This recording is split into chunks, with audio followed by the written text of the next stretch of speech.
tell you a little bit about Anthony. I work with him on a board of directors that deals with entrepreneurship in the Suazo Business Center up in Salt Lake. And so I've been working with him now for a little over 6 months in trying to work with that thing. I found that he's got a lot of interest in a lot of different areas, not only with what he does at Goldman Sachs, which is very impressive, but he's also works with the Ballet up in Salt Lake and is on their board of directors, and also with the Suazo Center. But his credentials are quite impressive at Goldman Sachs.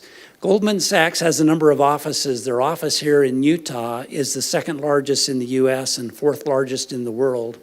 And Tony is in charge, is one of the division managers. He's the regional head of the investment management division. In Salt Lake City, he oversees the global alternative investment and manager section.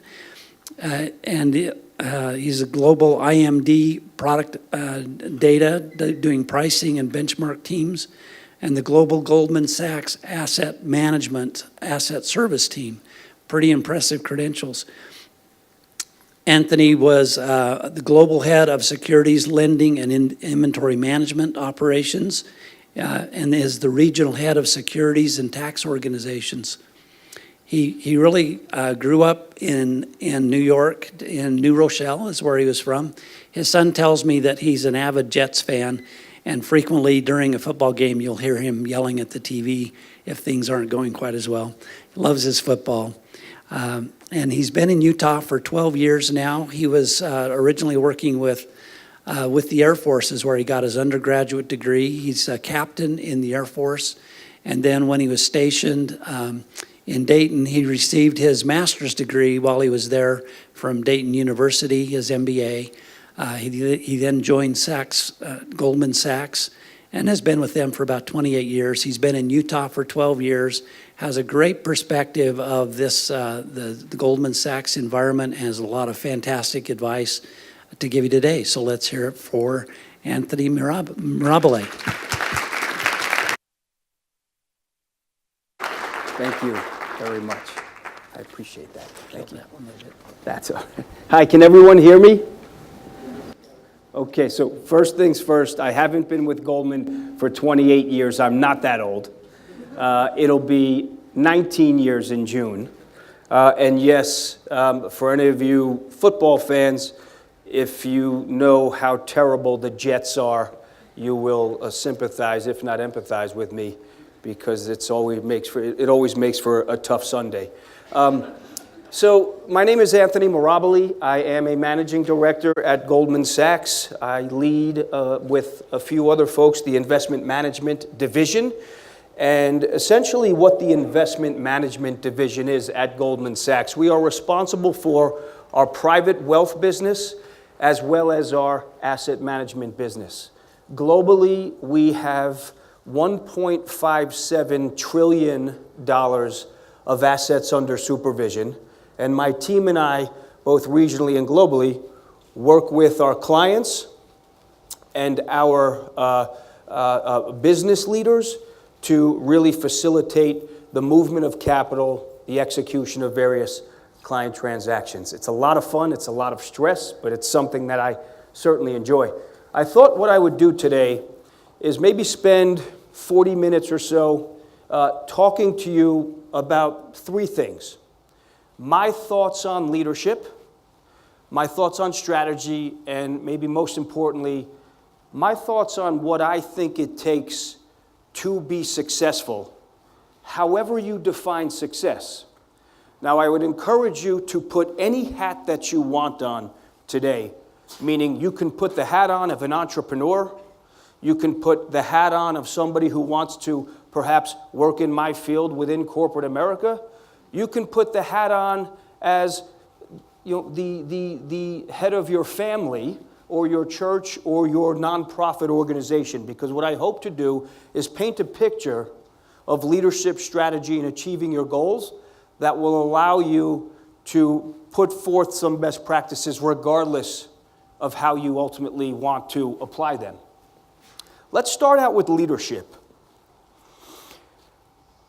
If you were to ask 100 people to define leadership, I could almost promise you that you would get close to 100 different answers. If I asked you to raise your hand and let me know by the show of hands if you thought that leaders were born or leaders learned how to be leaders over time, I imagine we'd get roughly a 50-50 split. The reason why that is because leadership, quite frankly, is a set of behaviors. Notice I didn't say skills. Oftentimes, we very much, with a degree of immediacy, talk about leadership skills. She has great leadership skills. He has great leadership skills. When I think of skills, I think of something that you acquire over time through repetition, in most cases in a controlled environment. Think about this.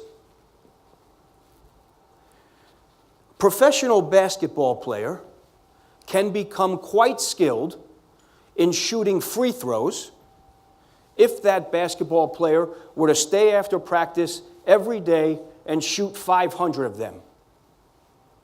An electrician can become a master electrician by honing his or her skills over many years on residential and commercial construction sites by doing the appropriate wiring, measuring the voltage according to code. That electrician will become skilled.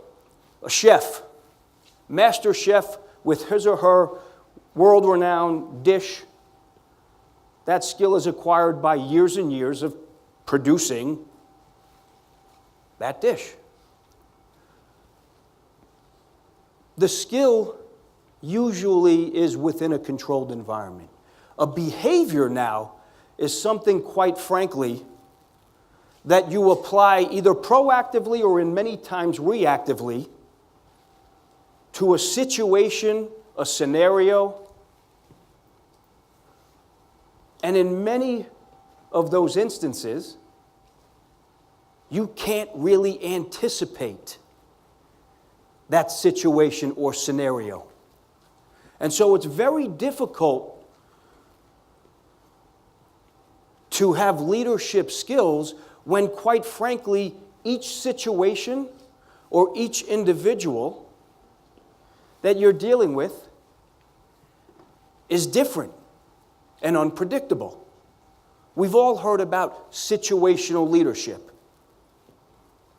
I'm going to talk a little bit about that. I'm also going to talk a little about individualistic leadership, because they're different, but they're both super important. Okay? Situational leadership, as the name implies, obviously involves a certain type of approach for a certain type of situation. In times of crises, leaders need to perhaps be more directive. When it's rainbows and lollipops, leaders can be much more participative. So I often sort of talk about the skills because to me they're binary, right? And if there's one thing that we know in today's day and age is that leadership is not and should not be a one-size-fits-all. That's kind of 1980s corporate America thinking. But people still try to force-fit that one-style-fits-all approach, even going so far as saying things like, I treat everybody the same way. Let me tell you, it is absolutely okay to treat people differently, as long as you treat everybody fairly. As a leader in your organization, you set the expectations, you set the standard, Those are not subject to debate, but how you get there can take a number of different ways. Look around. Look around in this audience alone, the diversity that we have in the room.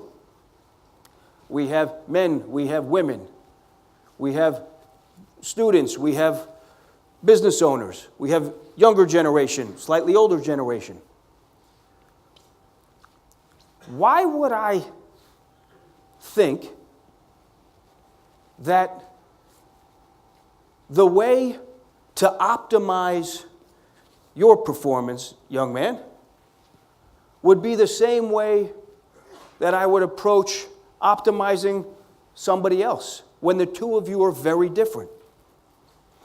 I have about 400 people that ultimately report into me in one way, shape, or form. For me to be as effective a leader as I can possibly be, I almost need 400 different styles, as crazy as that sounds. Because if I'm the type of leader that expects everybody to conform to one style or one approach, I will not be optimizing the power of the greater sets of individuals. And the reason being, again, is I need to think about behaviors as opposed to skills. So let me talk to you a little bit about the 3 external behaviors that I use to lead my organizations, and then 3 internal behaviors, if you will, that help serve as my compass, my North Star. The external behaviors are transparency, connectivity, and visibility. I believe that good leaders should be extremely transparent with the people around them. More forthcoming than less as it relates to information. Think about it. How many of you were ever in a situation where the leader or the voice of authority or any figure that was essentially above you had information but wasn't sharing it? Doesn't feel good, right? The example that I often use, which should resonate roughly with everybody, show of hands, how many people have been on an airplane before? How many people have been on an airplane that's been delayed before? Wouldn't it be great if the captain came on the intercom and she said, listen, sit back, relax. We're not going anywhere anytime soon. We're number 30 in line for takeoff. I'll get back to you in a few minutes with an update. As opposed to not saying anything, and you're kind of craning your neck out the side of the window to see what's happening in front of you. Transparency. Without it, your employee, your subordinate, your coworker, your son, your daughter, your spouse, your partner, right? They tend to start to form their own conclusions, many of times which are false. That could lead to frustration, resentment, distrust, disloyalty. Transparency is a key behavior that I believe leaders should have. Connectivity.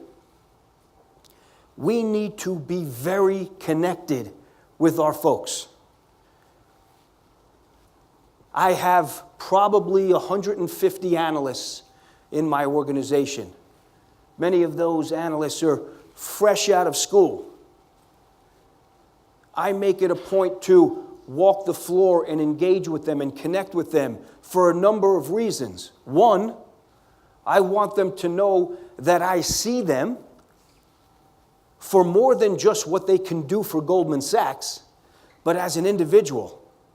And the more that I connect with them and learn about them, it goes back to how I can now start to flex my leadership style. Because what motivates Mary might be very different from what motivates John. What encourages Mary might be very different from what encourages John. What Mary might be really good at might be the things that John needs to work on. So the more connected that a leader is with his or her people, the more they can tailor and flex their style and approach to maximize the output of the individual. Again, the standard remains the same. The set of expectations remains the same. But how I approach Mary to get her to charge towards that objective can and should be very differently from how I do it with John. I'm not accommodating, but I am tailoring the approach to maximize the effort of the individual. The final external behavior, which is somewhat related to connectivity but different, is visibility. You need to be visible to your people. They need to be visible to you. You need to give them time. Now let's talk about time for a second. There's spending time and there's investing time. And all I hear about is, I never have enough time. We're going to talk about that later on as well. But when you spend money, it's gone forever. When you invest money, you're expecting a return. So as a leader, you need to invest time in your people by being visible to them and allowing them to be visible to you.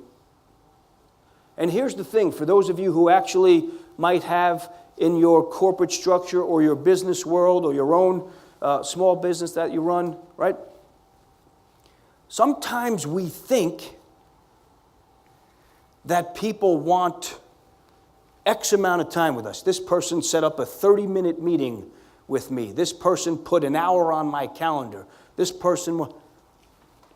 What people want when it comes to engaging with them, what leaders should be doing, is recognizing that sometimes, and in most cases, people want 5 minutes of your undivided attention. I'm pretty certain that most of my analysts probably get a little nervous if they feel like they need to have a 30-minute meeting with me. What am I going to talk to Anthony about for 30 minutes? It's not because I'm not approachable. It's not because I'm not giving. It's, what am I going to do for 30 minutes? Whereas, the best relationships are, hey, you have my undivided attention. Let's chat. And if that chat lasts 5 minutes, great. If it lasts 8 minutes, fine. Give your people the opportunity to be visible to you. So those are the three external behaviors. The internal behaviors are pretty binary, black and white. Character, integrity, and accountability. If you're going to be a leader, you need to have impeccable character. If you're going to be a leader, you need unquestionable integrity. If you're going to be a leader, you need to be the first person to hold yourself accountable. It's not black, it's black and white. It's not when it's convenient or when it's easy or when people are watching. It's all the time. You either have character or you don't. You either have integrity or you don't. You either hold yourself accountable or you don't. So hopefully you get a little bit of sense of how I think about leadership, right? Because it's fluid. It's more of a set of behaviors than a set of skills.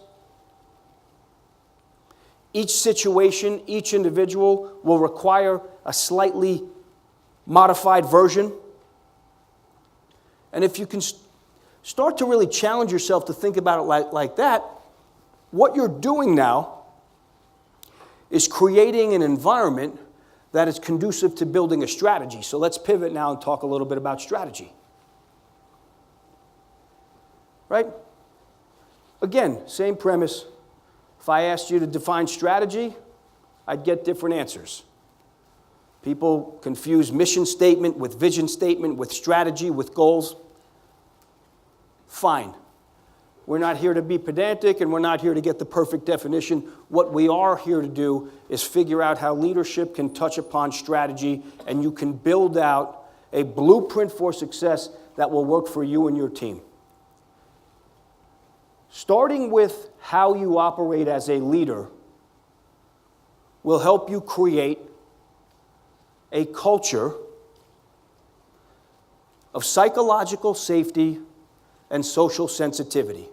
Anybody ever hear those terms before? Psychological safety and social sensitivity?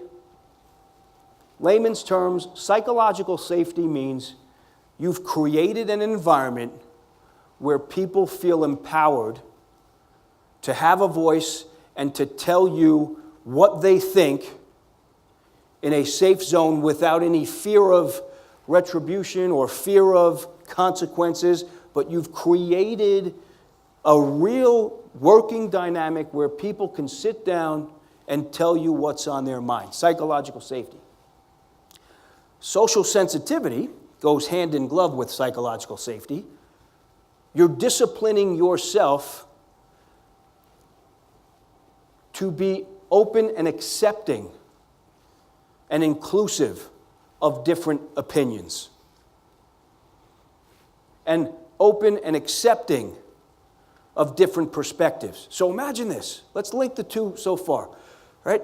You recognize that leadership is a set of behaviors that can and should be flexed to optimize the situation of the individual. In doing so, you have a level of connectivity where people see you as an ally, so they're very much more comfortable opening up, bringing their full selves to work, sharing their ideas.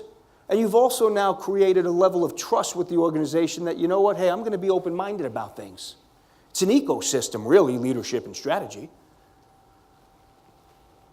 So now you have this group of folks who are comfortable with one another, in the right environment, ready to run through a brick wall for you because they know that you care about them.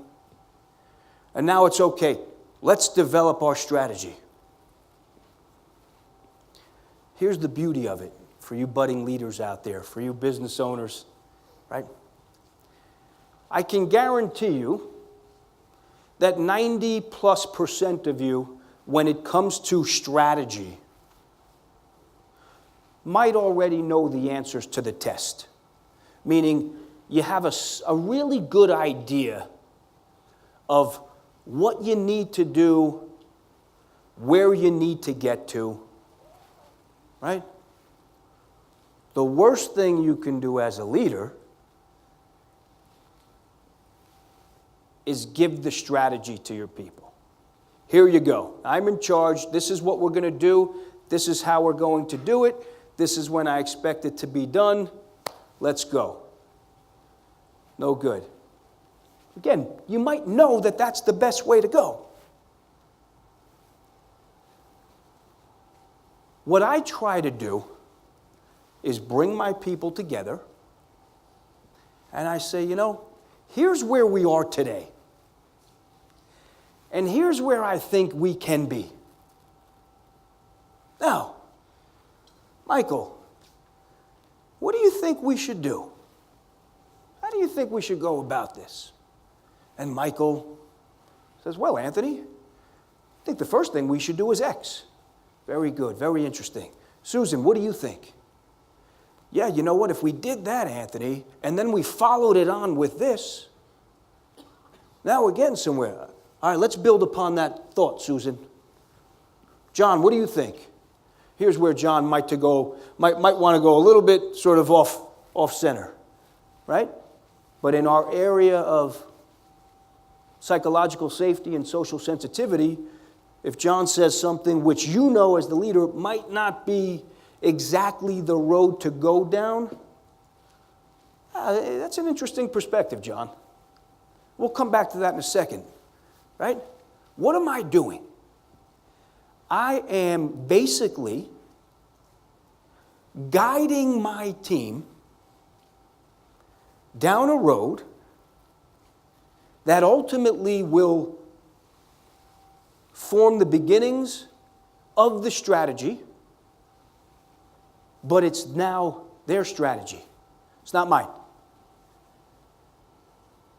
Wow, we just gave Anthony the blueprint for how this organization is going to grow 15% over the next 3 years. We just gave Anthony the blueprint to how we're going to become 10% more efficient. He didn't give it to us, we gave it to him. There's nothing more powerful as an individual when you feel like your leader has adopted your ideas. That's the most empowering feeling. Now you have a group of folks that are bound to the organization, certainly feel like an owner of the strategy because it's theirs, it's not yours. They feel connected to the other team members, and they're ready to go. It starts with the leadership. It moves into strategy, but it is all an ecosystem because at the end of the day, whether you work at Goldman Sachs, whether you are a small business owner, whether you are very active in your church, whether you are active in your community, it is a relationship management business first and foremost. Everything we do in life is predicated on the relationships that you can create, that you can cultivate, that you can grow, that you can maintain. So leadership leads into strategy, but it starts with that level of connectivity, degree of transparency, opening up, allowing yourself to be vulnerable. Biggest mistake that leaders make, not only in their everyday behavior, but as it relates to developing strategy, is that leaders, for whatever reason, feel like they always have to be the smartest person in the room. They always have to be the person in the room who makes the final decision. They always have to be the person in the room who, if someone more junior than them has a more thoughtful view, the leader sometimes can't deal with that.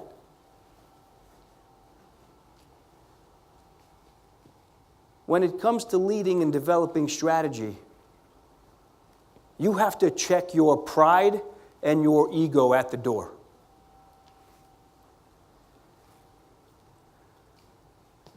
When I go to work every day, I know what my position is, my rank is at the firm. I don't have to shout that from the mountaintop. I don't have to shout that from, standing on a desk.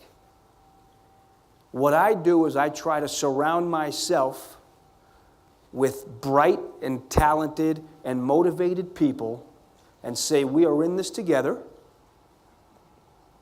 We're going to pull together. Here's where we have to get to. Here's where we are. Now you tell me how to best go about doing that. So we talked a little bit about leadership. We talked a little bit about strategy. We're going to transition now into maybe 4 or 5 things that I think are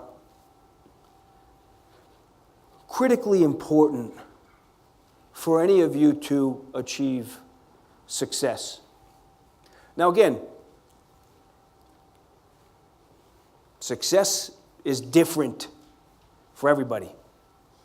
I can't define your success. My view of success is different today than it was when I was 30, than it was when I was 20. But here are 4 or 5 things that I want you to really internalize for you to achieve that optimum success. And I would imagine that not a lot about what I'm about to say is going to be overly earth-shattering, but it's probably worth hearing again. The first is, you have to work your tail off. Okay? You have to work harder and smarter than you ever dreamed possible. All right, Anthony, that's an obvious one. Yeah, guess what? It is obvious. But a lot of people in life say they want to be great, but are not willing to do the things that it takes to be great. A lot of people talk a good game. You don't wake up one morning being the heavyweight champion of the world. You have to grind. You have to push. You know, I said work harder and smarter. That's saying, right? Look, let's work smarter, not harder. Listen, you have to work smarter and longer. My number is 19. What do you mean your number is 19? I am productive for 19 hours every day. Every day, I am productive for 19 hours. My alarm clock goes off at 3 a.m. And if you're thinking right now, wow, why do you get up so early? That's the wrong mindset. Every one of you has 24 hours in the day. Look around. How are you going to use your 24 hours?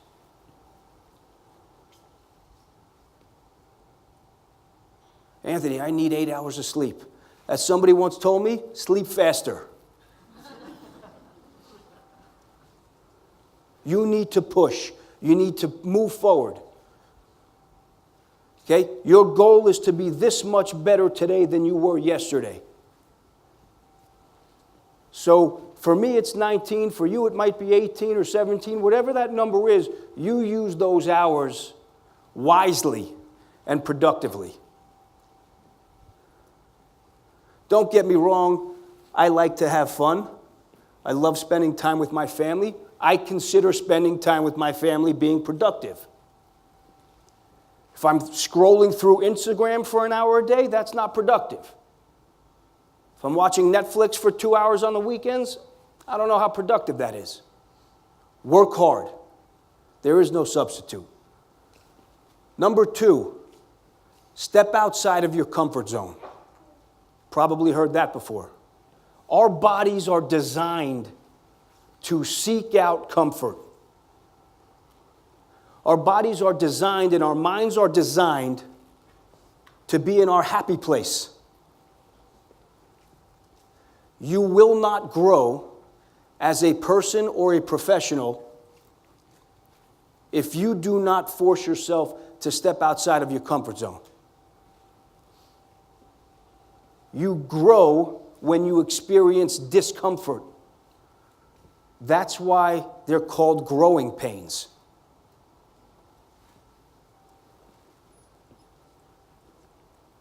If you always did what you've always done, you'll always be what you've always been. Now, how do you start to step outside of your comfort zone? Challenge yourself to do one thing, 2 things every day. As silly as it sounds, to be different. Let's say you take the same route to work or to school every day. Same way home. Go a different way home. Take the side roads, take the scenic route. Let's say you go to the same restaurant every weekend with your friends or your family and order the same meal. Order something different.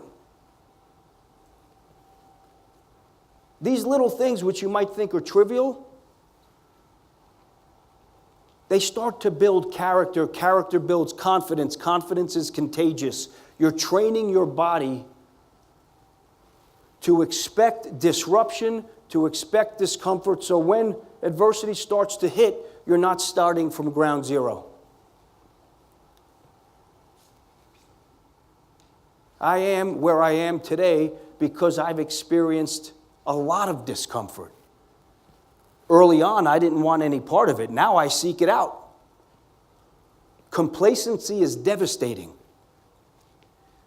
The moment I feel like I am feeling good about life, feeling good about my business, feeling good about my team, feeling good about my strategy, I immediately recognize that I need to do something to mix it up. The third thing is expect to fail and embrace failure. You show me somebody who is successful, and I will show you someone who has failed 1,000 times. You show me someone who's gotten to the top, whatever the top is, and I'll show you someone who stumbled and falled and had to get himself or herself up and dust themselves off and move forward. We are afraid to fail. But do you know why most people are afraid to fail? It's because they are afraid of what their friend might say, or their parents might say, or their business partners might say. So we never take that first step. Let me tell you something. The most liberating feeling in life is when you get to a place and it has nothing to do with money, it has nothing to do with power, it has nothing to do with title. But when you get to a place where you are so comfortable and confident in your own skin that you do not care what somebody says about you.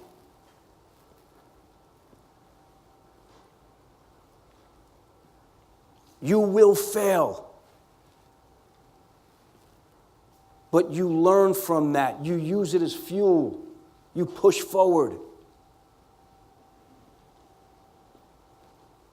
The best people have all failed. Last thing, maybe two more. Do not procrastinate. How many procrastinators do I have in the crowd? Oh, I'm sure there's more than that. Right? If you've ever told yourself, I'll do it tomorrow. I'll get to it tomorrow. Yeah, let's focus on that tomorrow. All right, here's something. Tomorrow is for weak-minded individuals. Tomorrow is for the weak. You take out your phone right now and you look at your calendar, you'll see 7 days. Sunday, Monday, Tuesday, Wednesday, Thursday, Friday, and Saturday. You will not see a day in that calendar called tomorrow. Tomorrow is a fictitious place where preparation meets opportunity and dreams become reality. How many of you have ever said, you know what, tomorrow I'm going to start getting up early and going to the gym. And then that alarm clock goes off, 5 o'clock. You hear that it's raining outside like it was this morning. You're in your nice cozy bed with your nice down comforter. And you say to yourself, you know what, I'll do it tomorrow. And you hit the snooze button, you go back to bed. How many of you have ever said to yourself, you know what, tomorrow I'm going to start my diet. And then you come to work or you come to school. Somebody just happens to bring that box of fresh Krispy Kreme donuts in. Smells amazing. You're a little hungry. All right, I'll have one and I'll start tomorrow. Tomorrow is for the weak. You want to be successful, it starts today. It starts when we leave here in a few minutes. It starts today.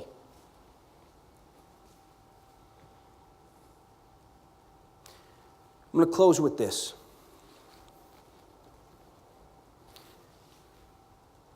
Life is hard. Business is hard. Relationships are hard.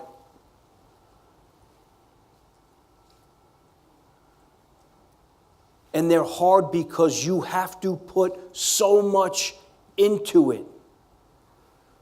You have to push, you have to grind, you have to study, you have to work, you have to have patience. If you're like me, every day you get home, you are physically, mentally, and emotionally drained. That's what makes life and business and school hard. But success in life isn't difficult. Wait a minute, Anthony, you just said it was hard. It's not difficult to be successful because the blueprint for success is easily understood by everybody. And that is, if you can do this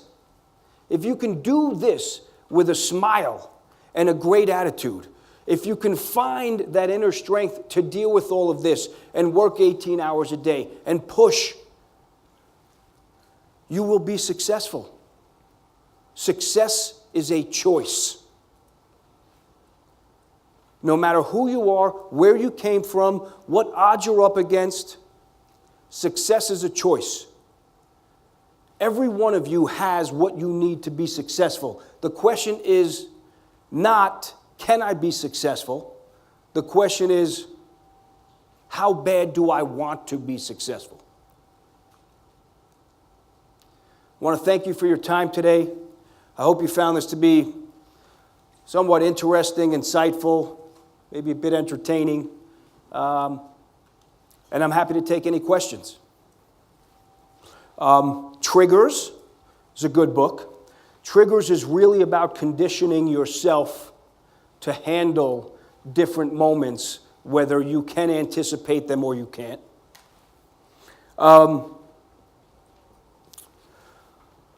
Smarter, Better, Faster is a good book. Speaks a lot about leadership and strategy, some of the things we talked about. And maybe a bit more technical, but certainly in vogue right now in my industry, Measure What Matters. It's about OKRs, or objectives and key results. Really, putting forth the right analytics behind how you should be thinking about achieving goals, organizational or otherwise. Good question, Carlos. Yes.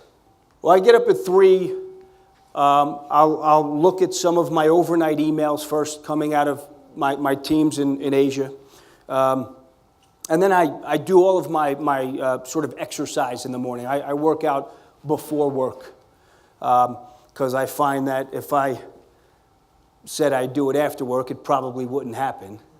So most of my morning time when my children and my wife are still asleep, it's sort of setting up the day by reading some of my emails and then exercising, and then I'm usually in the office between, let's say, 6 and 7 a.m., and from there we're off to the races.